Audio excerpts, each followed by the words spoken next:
Welcome to police conference. Please come, sir.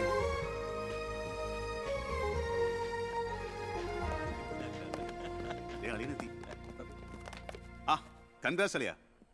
Mr. DGP. Sir. നിങ്ങളുടെ police officers home മിനിസ്റ്ററെ കാണുമ്പോൾ എങ്ങനെയാണ് behave ചെയ്യുന്നത്? Mr. Harshan, don't you know as per protocol you have to salute your superiors?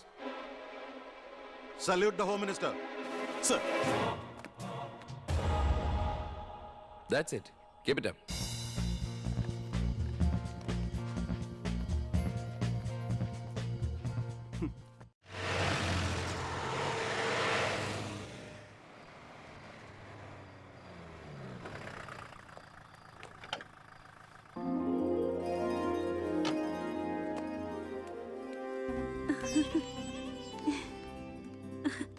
ഏട്ടാ അമ്മേ എന്താടി? വാ മോനെ. ഏയ് ഇരിക്കെ ബഹുമാനൊക്കെ ഓഫീസിൽ മതി. ആര് ബഹുമാനിക്കുന്നു നിന്നെ? ഓ, ഒരു മന്ത്രി. ഞങ്ങൾ കുറെ മന്ത്രിമാരെ ചെറുപ്പം മുതൽ കണ്ടിട്ടുള്ളതാ. അച്ഛൻ മന്ത്രിയായിരുന്നപ്പോ വീട്ടു സാധനങ്ങൾ വാങ്ങുന്ന തൊട്ട് അടുക്കളപ്പണി വരെ ചെയ്യിച്ചിട്ടുണ്ട് നിന്റെ ഈ പോലീസുകാരെ കൊണ്ട്. അല്ല പെങ്ങളെ, അച്ഛനെ ഇങ്ങനെ വഴക്ക് പറയാനായിട്ട് എന്താ ഇവിടെ ഇപ്പൊ ഉണ്ടായേ? അച്ഛൻ ഇപ്പൊ മന്ത്രിയല്ലെന്നും പറഞ്ഞ് അച്ഛന്റെ മെക്കെട്ട് കയറിയണ്ടല്ലോ. ഒരു മകൻ എന്നല്ലേ ഞാൻ സഹിക്കില്ല കേട്ടോ. ഞാൻ നിന്നോടാ പറഞ്ഞത്. നിന്റെ 5-6 പോലീസുകാരെ ചോദിച്ചപ്പോ നീ പവിയെ അപമാനിച്ചില്ലേ? ഓ, റൂട്ട് അങ്ങോട്ടാണോ? എന്നാ നീ ഒന്നോർത്തോ, തുമ്മിയാ തെറിക്കുന്ന മൂക്ക നിന്റെ ഈ മന്ത്രിക്കുപ്പായം. പക്ഷെ പവിയേട്ടിന് എന്നും കാണും ഈ IPS പദവി.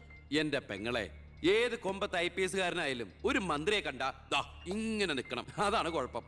സംശയം ഉണ്ടെങ്കിൽ AS പിള്ളിയോട് ചോദിച്ചോളൂ. എന്റെ പവിയളിയാ, പെങ്ങൾക്ക് ഈയിടെയായിട്ട് പൊതുവിജ്ഞാനം വളരെ വളരെ കുറവായിട്ട് വന്നോ? ആ, എവിടെയായിരുന്നു? ഞാൻ നിന്നോട് 2 ചോദിക്കണമെന്ന് വിചാരിച്ചിരിക്കായിരുന്നു. എന്റെ ഭർത്താവ് നിന്നെ സാറേന്ന് വിളിക്കണം അല്ലേടാ? അയ്യയ്യേ, എന്താ അളിയന്മാരൊക്കെ ഇങ്ങനെ കൊച്ചുകുട്ടികളെ പോലെ ചീപ്പാവണേ? ഇതൊക്കെ വീട്ടിൽ വന്ന ഭാര്യമാരോട് പറഞ്ഞ അതിന്റെ മോശം നിങ്ങൾക്കല്ലേ അളിയന്മാരെ? എന്താ AS പിള്ളിയാ? ഞാനൊന്നും പറഞ്ഞിട്ടില്ല. അശ്ശോ, ഇപ്പൊ തന്നെ ഇവിടെ എല്ലാവരും മനസ്സിലാക്കില്ല അവിടെയും എന്തൊരു കഥയുണ്ടെന്ന്. അല്ല, എന്റെ പെങ്ങന്മാരാണോ അളിയന്മാരാണോ ഇവിടെ പെണ്ണുങ്ങള്?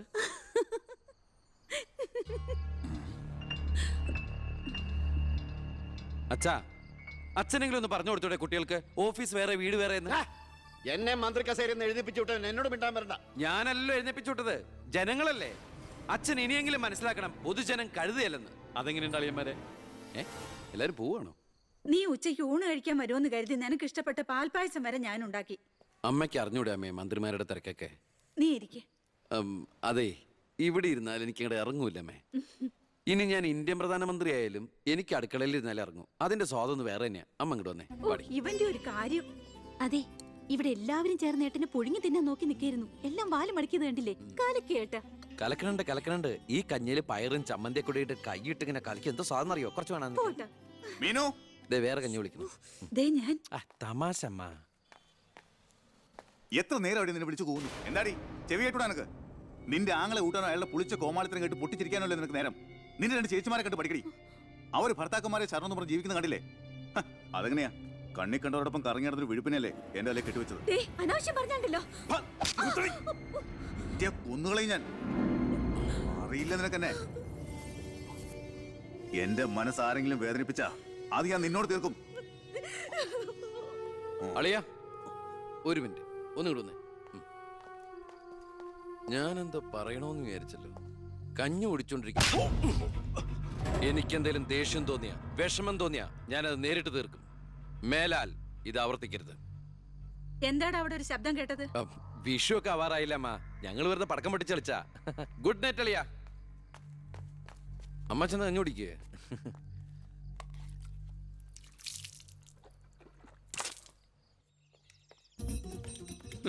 പത്രം വായിച്ചില്ലയോ? പുതിയ ആഭ്യന്തരമന്ത്രിയുടെ കൽപ്പന. വയറ് ഉറയ്ക്കാൻ പോലീസുകാർ രാവിലെ ഓടണമെന്ന്. ഞാൻ പണ്ടേ ഓടാറുണ്ട്. എന്റെ കർത്താവേ, കുതിരയ്ക്ക് വെച്ച കഴുതയ്ക്കും ഉണ്ടോ? എന്റെ ഈശോയെ, ഞാൻ സാറിനല്ല ഉദ്ദേശിച്ച. ഓ, നല്ല മസില. അളിയ, ഒരു മിനിറ്റ്. അയ്യോ, അതിനല്ല. എന്ത് ചെയ്യാനാ? നിങ്ങളുടെയൊക്കെ കഷ്ടകാലത്തിന് ഞാൻ ഇവിടുത്തെ ആഭ്യന്തരമന്ത്രിയായി പോയി അല്ലേ അളിയ? അളിയൻ ഇനിയും ഡ്യൂട്ടിക്കിടയിൽ എന്നെ കാണേണ്ടി വരും. എന്നെ സല്യൂട്ട് ചെയ്യേണ്ടിയും വരും. തെറ്റ് കണ്ട ഞാൻ എന്തെങ്കിലും പറയുകയും ചെയ്യും. ആ അരിശം മുഴുവൻ അളിയ വന്ന് പെങ്ങളെടുത്ത് തീർക്കും. അത് കണ്ട ഞാൻ തിരിച്ചടിക്കും. അങ്ങനെ അടിയും തിരിച്ചടിയൊക്കെ ആയിട്ട് പോണ്ടതാണോ അളിയ നമ്മുടെ ഈ മാതൃകാ കുടുംബം? ഒന്നുമില്ലെങ്കിലും നമ്മൾ അളിയനും അല്ലേ അളിയ? അതുകൊണ്ട് ഞാൻ ഇരുത്തി ചിന്തിച്ചൊരു തീരുമാനം എടുത്തു. സെൻട്രൽ ഹോം ഡിപ്പാർട്ട്മെന്റിലേക്ക് അളിയനൊരു ട്രാൻസ്ഫർ ഓൺ ഡെപ്യൂട്ടേഷൻ. ഓർഡർ. നാളെ തന്നെ ജോയിൻ ചെയ്യണം. All the best. എങ്ങോട്ട്? ബീഹാറിലേക്ക്. ബീഹാറിലേക്കോ? ബീഹാർ ബെസ്റ്റ് സ്ഥലമാണ് അളിയ. നോ, എനിക്ക് പറ്റില്ല. നിനക്കെന്നെ ശരിക്കും അറിയില്ല. എന്താ അളിയ ഇങ്ങനെ ചില തെണ്ടി പിള്ളേരെ പോലെ? ഇത് ഗവൺമെന്റ് ഓർഡർ അല്ലേ? അത് ഹോം മിനിസ്റ്റർ നേരിട്ട് തരുന്നത്. അനുസരിച്ചേ പറ്റൂ. എന്താ ഇവിടെ? ASP അളിയനെ മന്ത്രി അളിയൻ ബീഹാറിലോട്ട് തട്ടി. മന്ത്രിയുടെ ഭരണപരിഷ്കാരങ്ങൾ കുടുംബത്തും. ബീഹാറിലേക്കോ? ബീഹാർ ബെസ്റ്റ് സ്ഥലമാണമ്മേ. അല്ല, ഈ ബീഹാർ എന്ന് പറയുമ്പോ എടി ബീഹാർ ഗംഭീര സ്ഥല. നീ വിഷമിക്കണ്ട, നീ പതുക്കെ പോയാ മതി. പേടിക്കാനൊന്നുമില്ല സാറേ. അവിടെ ചെന്ന് ലല്ലു പ്രസാദുമായി ഒരു ടൈപ്പ് ഉണ്ടാക്കിയാൽ കുശാലല്ലേ കുശാൽ. അയ്യോ ചേടാ, കുടുംബത്തൊരു മന്ത്രി ഉണ്ടായാൽ അതുകൊണ്ട് ഗുണം ഉണ്ടാകേണ്ടത് കുടുംബക്കാർ. ഇതിപ്പോ അളിയന് വേണോ ഗുണം? അളിയന് ഈ ചിറാപ്പുഞ്ചി എങ്ങനെയാ? ചിറാപ്പുഞ്ചി? ആ ചിറാപ്പുഞ്ചി ബെസ്റ്റ് സ്ഥലമാണ് അളിയ. അവിടെ IAS കാർക്ക് എന്താ ഡിമാൻഡ് എന്നറിയോ? നമുക്കൊരു കൈ നോക്കിയാലോ? നീ ബ്രേക്ക്ഫാസ്റ്റ് അമ്മ പേടിച്ചു പോയോ? നമുക്ക് അച്ഛനെ നാഗാലാൻഡിലേക്ക് തട്ടിയാലോ? പോടാ അവിടുന്ന്. ഏ?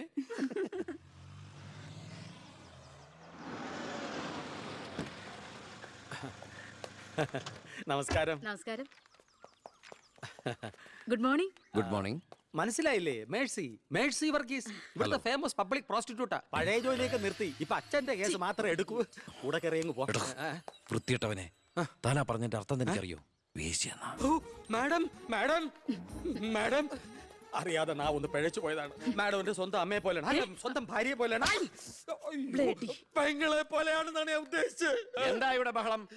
കയ്യും കബളും കൂടെ കൂട്ടിമുട്ടിയതാ.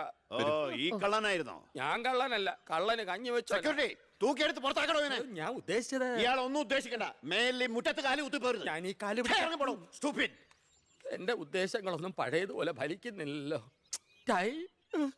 തെളിവുകളും സാക്ഷിമൊഴികളും അനുകൂലമാണെങ്കിൽ പിന്നെ ഒന്നും പേടിക്കാനില്ല. സെൽഫോൺ ഒരു പ്രധാനപ്പെട്ട തെളിവല്ല.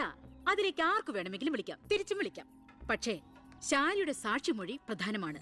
അതിലൂടെ മാത്രമേ വെട്ടൂർ ശിവനും ഈ കൊലയും തമ്മിലുള്ള ബന്ധം വാദിഭാഗത്തിന് തെളിയിക്കാൻ പറ്റൂ. ഈ വെട്ടൂർ ശിവൻ നിരപരാധിയാണെങ്കിൽ അച്ഛനും നിരപരാധിയാണ് അല്ലേ മാഡം? അതെ. അപ്പോ എങ്ങനെയും ശാരിയുടെ മൊഴി നമുക്ക് അനുകൂലമാക്കണം. അച്ഛൻ ആ കുട്ടിയോടൊന്ന് സംസാരിച്ച. ഓ, ഇവിടുത്തെ പഴയ ബാല്യക്കാരുടെ മോളാ അവള്. ഇനി ഞാൻ അവളെ കാല് പിടിക്കണമെന്ന് പറഞ്ഞാ? അച്ഛാ, ഇപ്പൊ ആവശ്യം നമ്മുടെതാ. അവൾ അനുസരിക്കും. അതിനുള്ള തന്ത്രങ്ങളൊക്കെ അച്ഛൻ അറിഞ്ഞൂടെ? ആ ഗുണ്ടകളെല്ലാം മണിക്കൂറുകൾക്കുള്ളിൽ ജാമ്യത്തിറങ്ങിപ്പോയി സർ. അവർക്ക് വേണ്ടി ക്യൂ നിൽക്കുകയാണ് ആവശ്യക്കാർ. ഈ നാട്ടിലെ ഇടത്തരക്കാരും പാവങ്ങളും ഒക്കെ ഗുണ്ടകളെ കൊണ്ട് പൊറുതിമുട്ടിയിരിക്കുകയാണ് സാർ. കഴിഞ്ഞ കുറേ വർഷങ്ങളായി ഇവിടെ നടന്ന 90% കൊലപാതകങ്ങൾക്കും ആത്മഹത്യകൾക്കും പിന്നിൽ ഗുണ്ടകളും അവർക്ക് പുറകിലുള്ള തൽപര കക്ഷികളുമാണെന്ന് നിസ്സംശയം പറയാം സർ. കഴിഞ്ഞ 5 വർഷത്തിനുള്ളിൽ ഇവിടെ ഉണ്ടായിട്ടുള്ള സർവ്വ ഗുണ്ടാ വിളയാട്ടങ്ങളുടെയും അക്രമങ്ങളുടെയും സത്യസന്ധമായ കേസ് ഹിസ്റ്ററി എനിക്കുടനെ വേണം, വിത്ത് ഇമ്മീഡിയറ്റ് എഫക്ട്. സാർ, ഈ ഫയലുകളൊക്കെ ഒന്ന് പഠിക്കണം. കഴിഞ്ഞ 5 വർഷത്തിനിടയ്ക്ക് കേരളത്തിലുണ്ടായിട്ടുള്ള ഞെട്ടിക്കുന്ന അക്രമങ്ങളുടെ സത്യസന്ധമായ ഡീറ്റെയിൽസ് ആണിത്. 300-ലേറെ കൊലപാതകങ്ങൾ, 2000-ലേറെ ആത്മഹത്യകൾ, 3000-ലേറെ ആത്മഹത്യാ ശ്രമങ്ങൾ, അക്രമങ്ങളിൽ അംഗമംഗം വന്നവർ 6000-ലേറെ. എന്നിട്ടോ ബന്ധപ്പെട്ട കേസുകളിൽ ശിക്ഷിക്കപ്പെട്ടത് ദാ വെറും 12 പേർ. വ്യക്തമായ തെളിവുകളോ സാക്ഷിമൊഴികളോ ഇല്ലാതെ രക്ഷപ്പെട്ടവർ 650-ലേറെ. ഇനിയും പോലീസിന് കണ്ടുപിടിക്കാൻ പറ്റാത്ത കേസുകൾ ദാ 100-ലേറെ. ഇതൊക്കെ ആ അവറാച്ചനും അതിനു മുമ്പ് പ്രതിപക്ഷവും ഭരിച്ചിരുന്നപ്പോഴാ. സാർ, മറ്റുള്ളവരുടെ മേൽ പഴിചാരി രക്ഷപ്പെടാനുള്ള തന്ത്രമല്ല ഇപ്പോൾ ആവശ്യം. ഞാനിപ്പോ എന്താ ചെയ്യണ്ടേ? ഇതൊക്കെ അന്വേഷിക്കേണ്ട ചുമതല പോലീസിനല്ലേ? സമയമുണ്ടെങ്കിൽ താൻ തന്നെ പോലീസിനെ കൊണ്ട് അന്വേഷിപ്പിക്കടോ. താങ്ക് യു സാർ, ഈ പെർമിഷൻ മാത്രം മതി. നിക്ക് ഞാനൊരു ആവേശത്തിന് പറഞ്ഞു എന്ന് വെച്ച് എന്താ തന്റെ ഉദ്ദേശം? സാർ, ഞാൻ പറഞ്ഞില്ലേ ഈ അക്രമങ്ങളുടെ എല്ലാം പിന്നിൽ ഗുണ്ടകളാണെന്ന്. അതൊക്കെ ആർക്കറിയാൻ പാടില്ലാത്തത്. എങ്കിൽ പിന്നെ ഈ ഗുണ്ടാവിളാട്ടം നമുക്ക് അങ്ങ് അവസാനിപ്പിച്ചൂടെ സാർ? ഈ നാട് നന്നാവണമെങ്കിൽ, ജനങ്ങൾക്ക് പേടി കൂടാതെ ജീവിക്കണമെങ്കിൽ കേരളത്തിൽ അടിയന്തരമായി ഗുണ്ട ആക്ട് നടപ്പാക്കിയേ പറ്റൂ. അതെ സാർ, നമ്മുടെ അയൽ സംസ്ഥാനത്തെ മുഖ്യമന്ത്രി ആക്ട് നടപ്പാക്കിയില്ലേ? എടോ, അവരൊരു സ്ത്രീയാ, അവർക്ക് എന്തു ആകാം. അവരെ തൊട്ടാൽ പീഡനം, സ്ത്രീ പീഡനം. എന്നെ തട്ടിയാ എന്റെ കുടുംബത്തിന് പോയി. സാർ, സാറിന് ഒരു പോറൽ പോലും സംഭവിക്കില്ല. ഇതിപ്പോ പോറലല്ലോ, ഓട്ടയല്ലേ വീഴാൻ പോണത്. ഓട്ട ഈ വെടിയുണ്ടിയും കത്തിയൊക്കെ കയറുമ്പോണ്ടാവണ ഓട്ട. സാർ, ഞാൻ പറയുന്ന താൻ എന്ത് പറഞ്ഞാലും ഞാൻ സമ്മതിക്കില്ല. ഇതൊക്കെ തനിക്ക് മുൻപരിചയം ഇല്ലാത്തോണ്ട് തോന്നുന്നു മണ്ടത്തരാ. എങ്കിൽ പിന്നെ സാർ കാര്യം ചെയ്യും, മുൻപരിച്ചുള്ള ആരെങ്കിലും വെച്ച സാർ അങ്ങോട്ട് ഭരിച്ചോ. ഞാൻ രാജിവെക്കാൻ പോവാ. നീ എനിക്ക് ഹാർട്ട് അറ്റാക്ക് ഉണ്ടാക്കുന്ന വർത്താനം പറയരുത്. നീ രാജിവെച്ച് പോയാ എന്റെ മന്ത്രിസഭ മൂക്കൂത്തി വീഴില്ലേ? എങ്കിൽ എന്റെ വഴിക്ക് വരേണ്ടി വരും. നീ പറയണേല് കാര്യമുണ്ടെന്ന് എനിക്കറിയാം, പക്ഷെ നിനക്കൊരു കാര്യം അറിയില്ല. ഇവിടുത്തെ എല്ലാ രാഷ്ട്രീയ പാർട്ടികളുടെയും നിത്യോപയോഗ സാധനങ്ങളിൽ ഒന്നാണ് ഈ ഗുണ്ടകൾ. അതുകൊണ്ട് ഭരണകക്ഷിയും പ്രതിപക്ഷവും ഇതിന് സമ്മതിക്കില്ല. ഈ ബില്ല് നിയമസഭയിൽ പാസ്സാവൂല. അറിയാം സാർ. ആദ്യം നമുക്ക് മന്ത്രിസഭ കൂടി തീരുമാനിക്കാം. ഗവർണറെ കൊണ്ട് സ്പെഷ്യൽ ഓർഡിനൻസ് പുറപ്പെടുവിച്ച് ഈ ഗുണ്ട ആക്ട് നടപ്പിലാക്കാം. എന്നിട്ട് 6 മാസത്തിനുള്ളിൽ നമുക്ക് നിയമസഭയിൽ പാസ്സാക്കിയെടുത്താൽ മതി. ആ 6 മാസം മതി എനിക്ക് കേരളത്തിലെ സർവ്വ ഗുണ്ടായുസം തുടച്ചു നീക്കാൻ. അല്ല, ഈ Thank you, sir. ഗുണ്ടകളെ എനിക്ക് വേണം.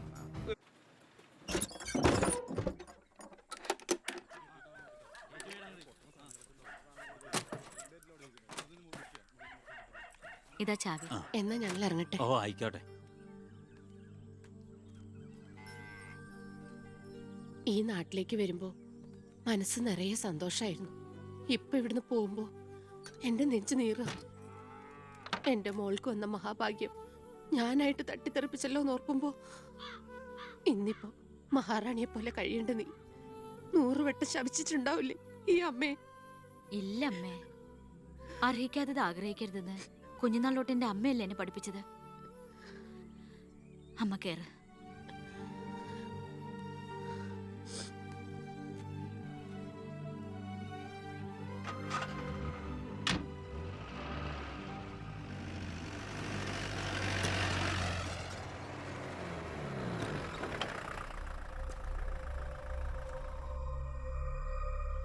നിർത്തി വണ്ടി എടുക്കല്ലേ.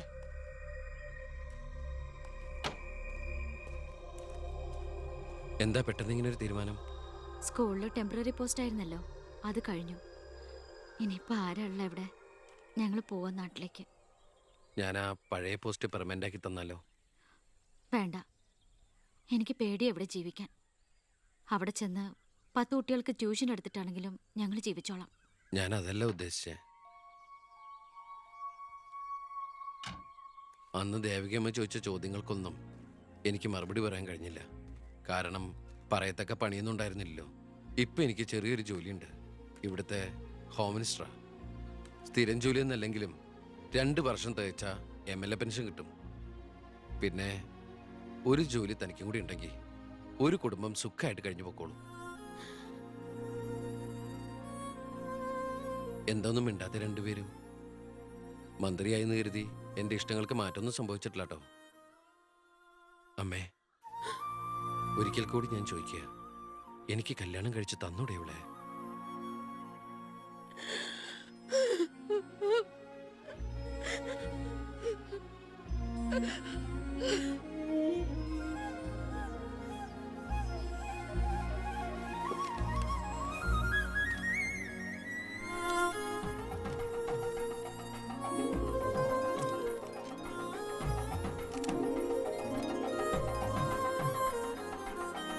ആരാ സാക്ഷികൾ? ഒരു സാക്ഷിയുണ്ടേ, ഒന്ന് മറക്കേ സാറേ. ജോസഫ് വർക്കി, കുണ്ടാലി തെക്കേതിൽ, ചിറ്റാരിക്കര. ഈ ധന്യ മുഹൂർത്തത്തിന് സാക്ഷിയാകാൻ ഒരവസരം എനിക്ക് തരണം. ദാ ഇവിടെ. അങ്ങോട്ട് മാറി നിൽക്കണോ? മാറിയിക്കാൻ പറഞ്ഞപ്പോ ഓക്കെ. തട്ടിപ്പും വെട്ടിപ്പും ഒക്കെ നിർത്തി ഇനിയുള്ള കാലം ഒരു നല്ല മനുഷ്യനായിട്ട് ജീവിക്കണമെന്നാണ് എൻ്റെ ആഗ്രഹം. നല്ലതാ. മന്ത്രിയോടൊപ്പം നടന്നില്ലെങ്കിൽ വീട്ടിലും നാട്ടിലും ഒരു പട്ടിയുടെ വില പോലും എനിക്ക് കിട്ടില്ല. എന്നെ കൈവെടിയരുത്. ഞാനൊന്ന് ആലോചിക്കട്ടെ. എന്താ ഈ പത്രക്കാരും പോലീസുകാരും കാണിക്കുന്നേ? മന്ത്രി വൈഫ് ഒന്ന് പുറത്തേക്ക് ഇറങ്ങിക്കോട്ടെ. ഇന്നത്തെ കൊരകന്റെ പൂമാല കിട്ടിയ പോലെ തിക്കും തിരക്ക് ഉണ്ടാക്കണ എന്താന്നാ ഞാൻ ഉദ്ദേശിച്ചേ.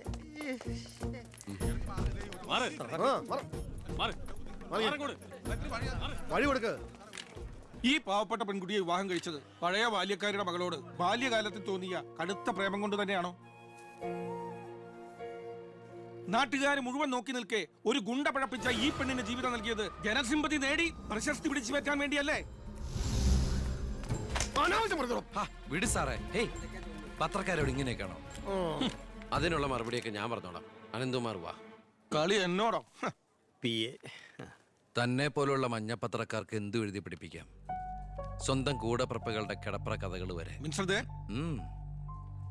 ആ സർക്കിൾ ഇൻസ്പെക്ടർ വിജയൻ സാറ് അവിടെ വെച്ച് അനന്തകുമാറിനിട്ട് 2 പൊട്ടിച്ചിരുന്നെങ്കിൽ നിങ്ങൾ പത്രക്കാരെ എഴുതി പിടിപ്പിക്കും ആഭ്യന്തരമന്ത്രി അധികാരം ദുർവിനിയോഗം ചെയ്തു എന്ന്. അതൊക്കെ ചീപ്പായി പോവില്ലേ? പക്ഷെ ഒരു ഭാര്യയെക്കുറിച്ച് പറയുമ്പോ ഭർത്താവ് കുറച്ച് ചീപ്പായാലും വലിയ കുഴപ്പമൊന്നുമില്ല അല്ലടാ അനന്തകുമാറെ. സാറൊന്നും കണ്ടിട്ടില്ല, അനന്തകുമാറൊന്നും കൊണ്ടിട്ടുമില്ല. താടി ഉള്ളതുകൊണ്ട് പാടറിയില്ല. കല്യാണം കഴിഞ്ഞ് വധുവരന്മാർ ഇങ്ങോട്ട് എഴുന്നള്ളുന്നുണ്ടെന്ന്. ഒരു കാര്യം ഞാൻ പറഞ്ഞേക്കാം, അവരെ ഈ പടി കയറ്റിയ ആ നിമിഷം ഞങ്ങൾ ഈ പടി ഇറങ്ങും. അതിലൊരു മാറ്റവും ഇല്ല. അമ്മേ, ദാ അവരെത്തി.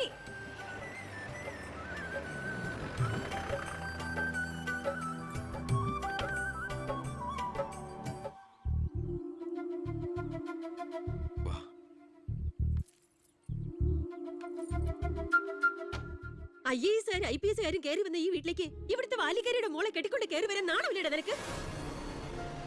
ഈ കെട്ടിലമ്മേ മന്ത്രിമന്ദിരത്തിലേക്ക് കെട്ടി എഴുന്നള്ളിക്കാൻ വരുന്നില്ലേ? അതെ, അത് തന്നെയാണ് ഉദ്ദേശം. ആഭ്യന്തരമന്ത്രിയുടെ ഭാര്യ മന്ത്രിമന്ദിരത്തിൽ തന്നെയാ താമസിക്കേണ്ടത്. അല്ലാതെ അച്ചുവീട്ടിൽ അട്ടിപ്പേറ് കിടക്കുന്ന ഭർത്താക്കന്മാരുള്ള സ്ഥലത്ത് ഞങ്ങൾ താമസിക്കുമെന്ന് കരുതിയോ? ഇപ്പൊ ഞങ്ങളിവിടെ വന്നത് എന്നെ സ്നേഹിക്കുന്ന എന്റെ അമ്മയുടെ അനുഗ്രഹം വാങ്ങിക്കാനാ. വാ മോളെ, വലതുകാല് വെച്ച് ഐശ്വര്യമായിട്ട് കയറി വാ. ആ പടി ചവിട്ടി പോരുത്.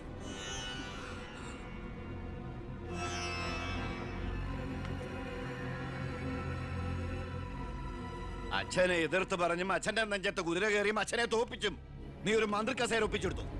ആ പക മനസ്സിൽ കിടന്ന് നീറുമ്പോഴാ എനിക്ക് കണ്ണെടുത്താ കണ്ടുകൂടാത്ത ഒരുത്തിയുടെ കൈയും പിടിച്ച് നീ കുടുംബത്തിലേക്ക് കയറി വന്നിരിക്കുന്നത്. നീ മന്ത്രിയാണ്, എനിക്ക് പുല്ലടാ.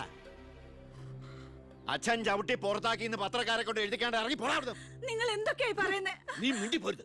അമ്മേ, ഇതൊക്കെ പ്രതീക്ഷിച്ചുകൊണ്ട് തന്നെയാ ഞാൻ ഇവളെയും കൂട്ടി ഇങ്ങോട്ട് വന്നത്. അമ്മയുടെ നിറഞ്ഞ കണ്ണുകൾ കാണുമ്പോൾ എനിക്കറിയാം എൻ്റെ അമ്മ നിറഞ്ഞ മനസ്സോടെ ഞങ്ങളെ സ്വീകരിച്ചു എന്ന്. അനുഗ്രഹം ഉണ്ടാവണം, അത് മാത്രം മതി.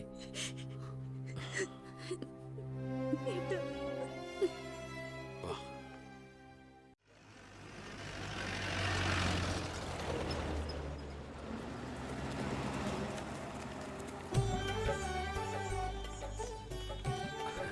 ഈ വീട്ടിലെ അച്ഛനും അമ്മയും PAയും എല്ലാം ഞാനാ. ഐശ്വര്യമായിട്ട് വലത് കാലം വെച്ചകത്ത് കയറിക്കേ. മാറി നിൽക്കണോ?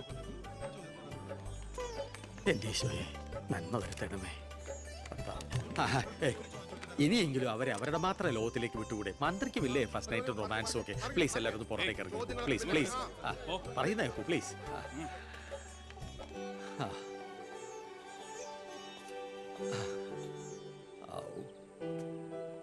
ജോസഫേട്ടാ, മന്ത്രി എങ്ങോട്ടാ ഹണിമൂണിന് പോകുന്നത്? ഹണിമൂൺ?